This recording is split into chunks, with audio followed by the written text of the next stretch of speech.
How have GPs had to adapt in recent months, first of all?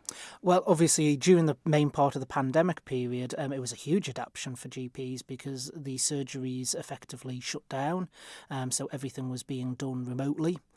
We are keeping an element of triage in the system, but it is important to emphasise that face-to-face can still happen under that system.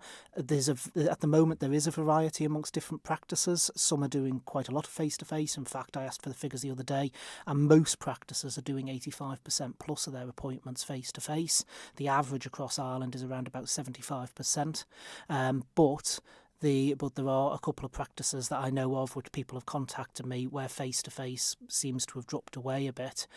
It's important that there is still that mix and that people who require a face-to-face clinically can still get it.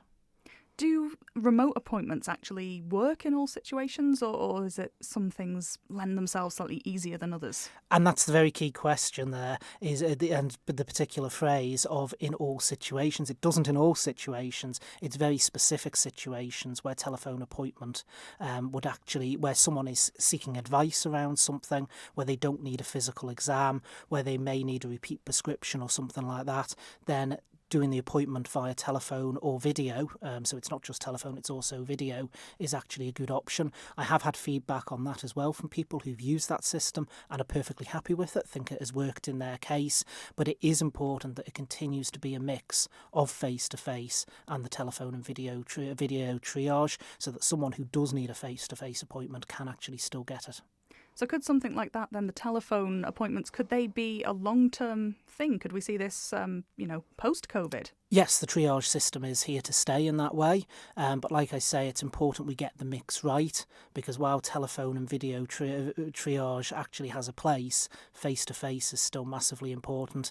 Although I'm very technical-minded, I must be honest, with some things I prefer to do face-to-face, and it's important we get that clinical balance between triaging people over the phone and people getting telephone appointments, and then also people still having the ability to see their doctor when needed. You mentioned there that some surgeries you've had contact about patients struggling to get the face-to-face appointment. There are a number of surgeries with vacancies at the moment. Do we have enough GPs on the island? Well, obviously recruitment is an issue.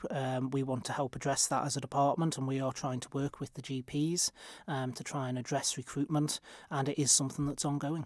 Why is recruitment an issue? Well, it's not just an issue for us. If you look across the UK as well, and even further afield in Europe, in fact, you'll find that there are issues around recruitment to general practitioner level. The UK has gone for a bit more of a mixed model where they are actually putting salaried GPs in a lot of areas as well. We haven't gone down that line of salaried GPs. We've stuck with the fact that they're private practices, but the department is keen to see what we can do to try and support GPs and ensure that they've got the correct level of clinical skill in their practices. So does that practice system work over here? Do you need to look closer at a salaried system? No, I think it does work over here. I think the practice system does work. I think, GPs are a very fundamental part of our community, and GPs know a lot of their patients personally. They are the front end of primary care. Now, there's a few things I think that the department and the GPs, have to work through at the moment, and certainly the GP's contract is one of those which I'm acutely aware of, where we do need to do a lot more work together to try and resolve some of the issues. But I think that the practice system, as it stands at the moment, is the right approach. But the department may well, for instance, look to have internally in the department salaried GPs employed that can then assist practices when they have vacancies. When you have patients who are struggling to get face-to-face appointments, does that then have a knock-on effect at meds? It can do. We have seen in certain circumstances A&E, people presenting at A&E because they feel they can't get the face-to-face with the doctor. But like I say, the department is working with some practices to try and understand the concerns they have, why the face-to-face is so low. Because like I say, the average on the island is 71-75% face-to-face is happening.